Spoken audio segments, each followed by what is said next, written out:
सो भाई आज 5 मार्च को एमपी बोर्ड 10th का क्वेश्चन पेपर था इंग्लिश का। तो भाई मैं इंग्लिश के पूरे क्वेश्चन पेपर का एक्सप्लेनेशन लाया हूं, पूरा समझा रहा हूं कि कहां पर स्टूडेंट ने गलती की होगी। ग्रामर पार्ट बहुत ही ज्यादा इजी आया था, पैसेजेस भी बहुत ही इजी दिए गए थे, और सबसे अच्छी बात 12th के क्वेश्चन पेपर की तरह एक्सट्रैक्ट जो थे बहुत ही ईजी और बच्चों वाले थे। यार मेरा मानना है कि कोई भी स्टूडेंट्स अगर बिना पढ़े भी गया होगा तो भी वो सिर्फ और सिर्फ ग्रामर, एक्सट्रैक्ट और पैसेज की मदद से अच्छे नंबर स्कोर कर सकता है। तो भाई चलिए आज के इस धमाकेदार सेशन को करते हैं शुरू। तो सबसे पहले देखिए स्टूडेंट्स, ये जो पार्ट है ग्रामर का, इसमें बहुत सारे स्टूडेंट्स ने कम नंबर स्कोर किए होंगे, क्योंकि मैं मानता हूं कि सबसे इजी पार्ट अगर कोई था तो वो आपका ग्रामर का था। ये स्कोरिंग होता है और बहुत ज्यादा इजी था। तो मैं चाहता हूं सेक्शन सी से हम लोग शुरुआत करते हैं। अच्छे से समझिएगा, ध्यान दीजिएगा कि भाई fill in the blanks we blank to serve our nation. आपको बता दूं शुड और मे के साथ में टू नहीं लगता है, तो यहां पर राइट आंसर होगा आपका ऑट टू। ठीक है, क्योंकि टू जो होता है वो किसके साथ लगता है, टू जो लगता है स्टूडेंट्स वो ऑट के साथ लगता है। तो ऑट टू, आप कुछ स्टूडेंट ने शुड लगाया होगा, गलत है, क्योंकि शुड टू नहीं होता, मे टू नहीं होता, should to may to exist नहीं करता। तो the right answer will be ought to. आप ऐसे पहचान सकते हो। So we ought to serve our nation, हमें अपने देश की सेवा करनी चाहिए। अच्छी एडवाइस है, मॉरल ऑब्लिगेशंस के लिए ऑट टू लगता है। The next we have blank I come in the classroom sir. आपको सबको पता है, डेली बोलता है हर व्यक्ति, मैं coming in the classroom sir. The next we have they blank football in the evening. अब प्ले, प्ले और playing, the right answer will be play guys, क्योंकि ये जो है प्लूरल सब्जेक्ट है इसलिए वो में एस और यस नहीं लगेगा। तो play is the right answer. I have been here, मैं यहां हूं मंडे से। मंडे जो है पॉइंट ऑफ टाइम है, तो आंख बंद करके आपको यहां पर सिंस लगा देना है। ठीक है, I have been here since Monday. इसके बाद नेक्स्ट है I am afraid blank death. याद रखना अफ्रेड एक ऐसी वर्ब है स्टूडेंट जो अपने साथ किसको कैरी करती है, ऑफ को। जी हां, afraid of something, afraid of lion, afraid of death, afraid of something. Afraid के साथ में याद रखना ऑफ प्रीपोजिशन लगती है। लुक ब्लैंक यू लीप, अलग ही है look before you leap. Look before you leap ये एक प्रोवर्ब है आपकी, कुछ भी करने से पहले सोचो तो look before you leap.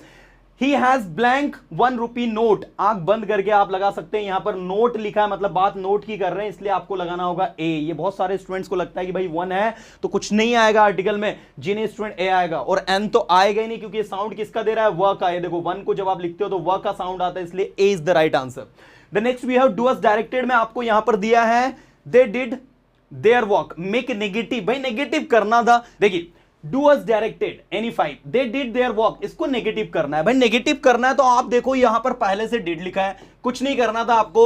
they did not do their work, इस तरीके से आपको इसको करना था और कुछ भी नहीं। the mother is cooking food, make interrogative, interrogative बनाना था, तो आपको कुछ नहीं करना है, my mother is cooking food। तो आप ये इसको आगे ले आइए, is my mother cooking food, या फिर आप लिख सकते हैं why is my mother cooking food, मेरी मम्मी क्यों खाना बना रही है, क्या मेरी मम्मी खाना बना रही है। जो भी आप लिख दो, इंटरोगेटिव का मतलब होता है प्रश्नवाचक, और प्रश्नवाचक वाक्य कोई सा भी हो सकता है।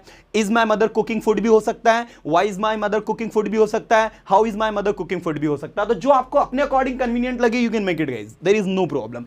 The next we have swimming is a good exercise. Rewrite the sentence beginning with it, it का उपयोग करके लिखना था। भाई कुछ नहीं है, बड़ा ही आसान है, आपको सिर्फ ऐसा लिखकर आना था, it is a good exercise to swim, क्योंकि आपसे कहा गया इट से शुरू करना है, अगर इट लगाओगे तो ही सही माना जाएगा। So it is a good exercise to swim.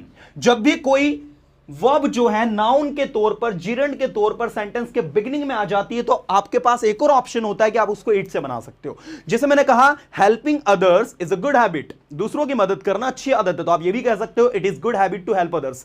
Now the next we have Preeti said Ishita is working. Change the narration, कुछ नहीं करना था, बड़ा ही आसान था। Preeti said that Ishita was working, सबसे सरल चीज नरेशन, कुछ नहीं था, इसका वॉज कर देना है, कनेक्टिव में दैट लगा देना है, प्रीति का प्रीति लिख देना, सेट का सेट लिख देना। टोल्ड नहीं करना है, क्योंकि यहां पर आपको रिपोर्टिंग स्पीच में ऑब्जेक्ट नहीं दिया है, that's why. So Preeti said that Ishita was working, that is. या फिर आप ये भी लिख सकते हैं Preeti told Ishita that she was working, इस तरीके से भी कर सकते हैं आप, लेकिन ये ज्यादा सही है। The box is very heavy, you can not lift it, box बहुत भारी है, आप नहीं उठा सकते, यूज सो दैट। तो आपको लिखना है सिंपली तरीके से द बॉक्स इज वेरी की जगह लिखना है so heavy, that he can not lift. ये रहा आपका आंसर। सो दैट का यूज करके रिराइट करना था, तो the box was so heavy that he can not lift it. Box इतना भारी था कि आप उसे उठा नहीं सकता है। If he takes a taxi he will reach the station on time. अब आपको यूज करना है किसका भाई, इफ की जगह पर अनलेस का यूज करना है। तो याद रखें स्टूडेंट्स, अनलेस का जहां यूज हो जाता है उसके बाद आने वाला सेंटेंस नेगेटिव मीनिंग देता है। तो आपको दिया है use unless in the place of if, तो आप लिखेंगे यहां पर unless he takes a taxi he will not. अब ये सेंटेंस आपको नेगेटिव करना पड़ेगा, क्योंकि आप क्या बोल रहे हो, जब तक वो टैक्सी नहीं लेगा वो समय पर नहीं पहुंचेगा। ही will not reach the station on the time. ये वाला समझने के लिए थोड़ा सा एक्स्ट्रा दिमाग आपको खर्च करना पड़ेगा। आप बोलोगे सर यहां नोट क्यों लगाया, यहां नोट इसलिए लगाया भाई क्योंकि ये सेंटेंस था अफर्मेटिव पहले से। जब आप अनलेस अंटिल लगाते हो तो ये सेंटेंस बन जाता है नेगेटिव, और उसको बैलेंस करने के लिए आपको इसको अगर नेगेटिव किया है तो उसको भी फिर नेगेटिव करना पड़ेगा। अगर आप सिर्फ ऐसा लिखोगे कि unless he takes taxi he will reach on the time, तो गलत हो जाएगा, एक अलग और गलत मीनिंग दे देगा। दैट्स व्हाई तो आप कहेंगे जब तक वो टैक्सी नहीं लेगा वो स्टेशन पर समय पर नहीं पहुंचेगा। That is the right answer. She was drawing a picture change the boys, बहुत ही सरल था, पिक्चर आगे आ जाएगी। अ पिक्चर वॉज बीइंग, चूंकि ये पास्ट कॉन्टिन्यूअस टेंस है और पास्ट कॉन्टिन्यूअस टेंस को पीसीओएस बनाने वॉज बीइंग लिखना होता, तो पिक्चर वॉज बीइंग, ड्रॉ की थर्ड फॉर्म होती है ड्रॉन बाय हर। भाई ये रही आपकी ग्रामर 10 मार्क्स की, और जहां तक मुझे लगता है कि ये 10 मार्क्स की ग्रामर हर स्टूडेंट ने करी होगी, बहुत अच्छे से करी होगी, इसमें कोई डिफिकल्टीज उसको नहीं। क्वेश्चन फर्स्ट आपको सेक्शन ए में दिया है, read the following passage carefully and answer the questions given below. The first line लिखी है कि भाई discipline must be enforced early in life. तो एक चीज तो क्लियर हो गई कि भाई ये पैसेज किसके बारे में है, डिसिप्लिन के बारे में है। Discipline at home makes for the future greatness of a boy. It forms his character and makes him a fit citizen. The child who is allowed to have his own way becomes wayward. The child who is allowed to all sorts of excesses like running about in the sun, exposing himself to cold, eating wholesome things, overall जो भी सब कुछ लिखा हुआ है, बहुत अच्छी अच्छी चीजें लिखी हुई है। तो क्वेश्चन आंसर पर डायरेक्ट मैं आपको लेकर आता हूं। सबसे पहला लिखा है what does discipline do for a child. Discipline एक बच्चे के लिए क्या करता है, forms character and makes him a fit citizen, उसका कैरेक्टर बनाता है और उसे एक अच्छा इंसान बनाता है। मेक्स चाइल्ड डल, बच्चे को डल बनाता है। मेक्स हिम स्ट्रांग, उसको मजबूत बनाता है। मेक्स हिम वेवार्ड, उसको जिद्दी बनाता है, वेवार्ड बनाता है। तो भाई इसमें नो डाउट जो सबसे पहला आंसर है forms character and makes him a fit citizen, A is the right answer. जिन लोगों ने ए किया है बिल्कुल खुश हो जाओ, सही है आपका answer. What evils does a child pick up when he is allowed to do what he likes? एक बच्चे के अंदर क्या बुराइयां आ जाती है जब उसको अलाउ कर देते हैं जो भी उसके मन में आता है वो करने के लिए। ऑब्वियसली अगर किसी बच्चे को हम कहेंगे भाई कर जो मन में आ रहा है, उसके अंदर बहुत सारी बुराइयां आएंगी। तो भाई make him happy, catch him cold and fall ill, develop good habits and develop discipline in him. तो B is the right answer. अगर आप किसी बच्चे को कुछ भी करने के लिए कहोगे तो वो क्या करेगा, ये देखिए तीसरी या चौथी लाइन में ये लिखा हुआ जो अभी हम रीड कर रहे थे। Allowed him to his own way becomes wayward. The child who is allowed to all sorts of excesses like running about in the sun, exposing himself to cold, eating wholesome things, as a result will fall ill frequently. तो बच्चा क्या होगा, बीमार पड़ेगा। तो बीमार पड़ना मतलब catch cold and fall ill. B is the right answer guys. जितने भी बुराइयां हैं, बहुत सारे स्टूडेंट ने इसमें गलती करी होगी। What are good habits? अच्छी आदतें क्या है, running in the sun, playing all time, avoid things that are injurious and exposing himself to cold. यहां पर no doubt C is the right answer, क्योंकि यही अच्छी आदत है भाई, avoid things that are injurious. जो चीजें बुरी हैं हमारे लिए उनको अवॉइड करो, it's good habit, C is the right answer. Give a suitable title, अब इसको टाइटल देना है। इसको टाइटल आंख बंद करके एक अंधा भी दे सकता है भाई, देखो अलग ही लिखा है, importance of discipline is the right answer. What does spoiled mean. अब स्पॉइल्ड का जो है स्पॉइल से बना है, स्पॉइल मतलब होता खराब हो जाना, तो स्पॉइल्ड मतलब होता खराब। अब जिस बच्चे का करियर बेकार हो गया उसको क्या कहोगे, स्पॉइल्ड कहोगे। तो जिसका करियर बेकार हो गया वो क्या है, डिस्ट्रॉयड है। सो यहां पर उसका मतलब जाएगा B, B is the you can say destroyed, जो नष्ट हो गया, खराब हो गया है। B is the right answer guys. इसके बाद हम लोग एक और पैसेज हम लोगों को दिया है जो बेस्ड है गार्बेज पर, कचरे पर based. Garbage is a great environmental hazard, जो कचरा है बहुत बुरा जो है, हजार्ड एक परेशानी है। It comes from various sources used, paper, tiffin, packing, packings, plastic bags, ice cream, rappers, so many things, you know, बहुत सारी चीजें कचरे में आती है। तो हम लोग डायरेक्ट क्वेश्चंस पर आते हैं because we don't have much time.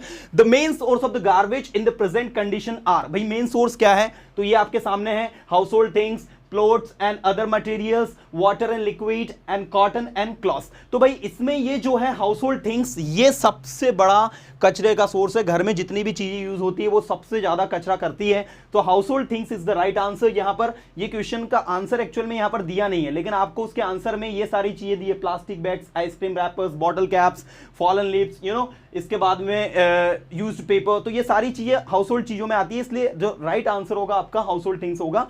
Leaves can enrich. अब पत्तियां क्या करती है भाई? आपको पता है पत्तियां जो होती है उनसे क्या बनता है?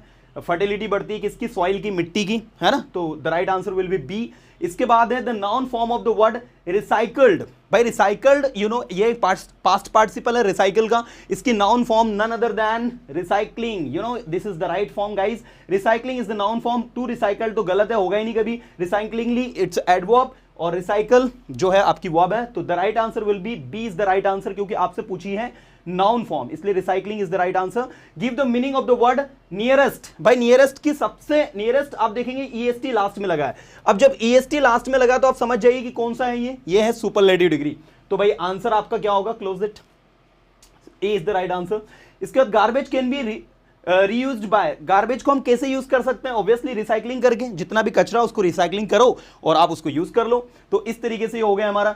अब मैं आपको जो है लेकर चल रहा हूं भाई जो आपके एक्सट्रैक्ट आए हैं उनके ऊपर, क्योंकि बहुत सरल और मैंने कहा था बहुत ही आसान एक्सट्रैक्ट आप लोगों को दिए गए थे। तो मेरा मानना है कि कोई भी स्टूडेंट्स इन एक्सट्रैक्ट में अच्छे से अच्छे नंबर स्कोर कर सकता है। देखो इसमें लिखा है, read the extract carefully and answer the questions given below it.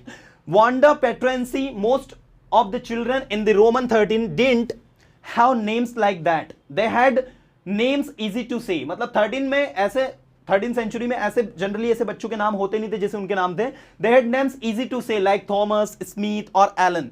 There was only one boy named Bounce, जिसका पूरा नाम था Willie Bounce, and people thought that was funny but not funny in the same way that Petriancy was। तो इस तरीके से 2-3-4 लोगों के बारे में बात हो रही है। तो देखो full name of the Bounce was, ये लिखा है भाई विली बाउंस, तो Willy Bounce is the right answer. इसके बाद लिखा है number of rooms in the which Wanda study, तो ये लिखा है 13, तो यहां कर देना आप 13। इसके बाद में who went to the home alone, alone कौन जाता था भाई? ये यहां कहीं पर दिया है कि she came to school alone, तो शी कौन? Wanda, so Wanda is the right answer, A. इसके बाद में फोर्थ देखो, फोर्थ दिया है कि नहीं दिया? 3 ही क्वेश्चंस दिए थे आपको।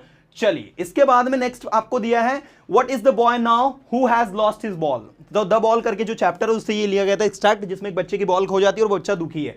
सो what has happened to the boy, लड़के को क्या हुआ? The boy was amusing, the boy was sad, the boy was happy and the boy was cheerful. तो ऑब्वियसली लड़के की बॉल खो गई तो लड़का कैसा होगा? सैड होगा, उदास होगा। Which word means the same as merrily. अब मैरिली का मतलब होता है खुशीपूर्वक, आनंद से। तो यहां पर जोवियली इज द राइट आंसर, क्योंकि चीयरलेस मतलब चीयर तो है नहीं, लेस लगा दिया तो अनहैप्पी तो उल्टा हो गया, माइजरेबली भी उल्टा हो गया। तो jovially is the right answer guys, C is the right answer. The boy has lost his ball, it is in the blank. अब लड़के ने अपनी बॉल को खो दिया, तो बॉल कहां चली गई थी भाई? आपको याद हो तो, अगर आपने चैप्टर पढ़ा हो तो बॉल चली गई थी पानी में, है ना। और अब वो उस बॉल को ला नहीं सकता, इसलिए वो थोड़ा सा उदास है।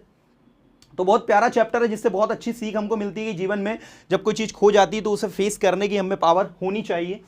चलिए तो इसके बाद में आपको फिर टोटल क्वेश्चंस और आंसर्स दिए हैं। और देखिए इसमें मैंने एक चीज नोटिस करी कि आपको इस बार विजुअल भी दिया था, आपको विजुअल को देखना था। Look at the visual input given below and produce a small description about it, write in 75 words. आप सभी समझ गए होंगे कि this picture is about Taj Mahal and you simply have to write about who built it and क्या procedure रही उसको build करने की, और कहां पर बना हुआ है, किसने बनवाया, क्यों बनवाया, किसकी याद में बनवाया। You know we can write much about it, बहुत कुछ लिखने के लिए इसके बारे में। और सबसे बड़ी देखो बोर्ड ने इस बार क्या किया भाई, यहां पर आपको दे दिया value of games and sports, और ऊपर आपको यहां पर दे दिया नोट मेकिंग में games and sports. Read the passage carefully and answer the following questions. तो यहां पर भी आपको एक पैसेज दिया जो गेम्स एंड स्पोर्ट्स पर बेस्ड है। तो इसमें दे दिया give a suitable title to it. तो आपका टाइटल क्या बनेगा भाई? टाइटल ऑब्वियसली एक ही बनेगा आपका, importance of games and sports, है ना। And on the basis of your reading of the above passage make a note on using abbreviations if needed. इसके नोट आपको बनाना है, और नोट आपको पता है वही चीजों से बनता है जो उसमें मेन पॉइंट्स हैं। तो हम एक बार इसको पढ़ते हैं। Games and sports are an important part of education, they help in the development of the physique and the mind of student. A sound body possesses a sound mind. If we are weak and sick, we cannot have a fertile brain. अगर हम लोग fertile brain मतलब उपजाऊ दिमाग, अगर हम लोग बीमार है, कमजोर है, तो हमारा दिमाग जो है वो कमजोर हो जाता है और हम लोग अच्छे से पढ़ नहीं पाते हैं. Games and sports keep us healthy. Games और स्पोर्ट्स हमें क्या रखते हैं? हेल्दी रखते हैं. तो काफी इजी था. अब इसमें से आपको कुछ जो मेन पॉइंट्स लेने थे, जो पॉइंट्स लेने थे वो ये कि भाई गेम्स और स्पोर्ट्स की क्या इंपॉर्टेंस है, गेम्स और स्पोर्ट्स जो है कैसे हमारे ब्रेन को फर्टाइल बनाता है, हमारे ब्रेन को प्रोडक्टिव बनाता है, वो सारी चीजें हम लोगों को लिखनी थी इसमें. तो मैं कहूंगा overall the question paper was quite easy, और जिन स्टूडेंट्स ने पढ़ाई करके गए हैं मैं जानता हूं उन्होंने अच्छे स्कोर किए भी होंगे, और मेरी बेस्ट विशेस है आपको नेक्स्ट क्वेश्चन पेपर के लिए. अच्छे से पढ़िए, अपना बेस्ट दीजिए. Thank you so much guys. मिलूंगा नेक्स्ट वीडियो में कुछ अच्छे कंटेंट के साथ में. तब तक टाटा bye, have a good day.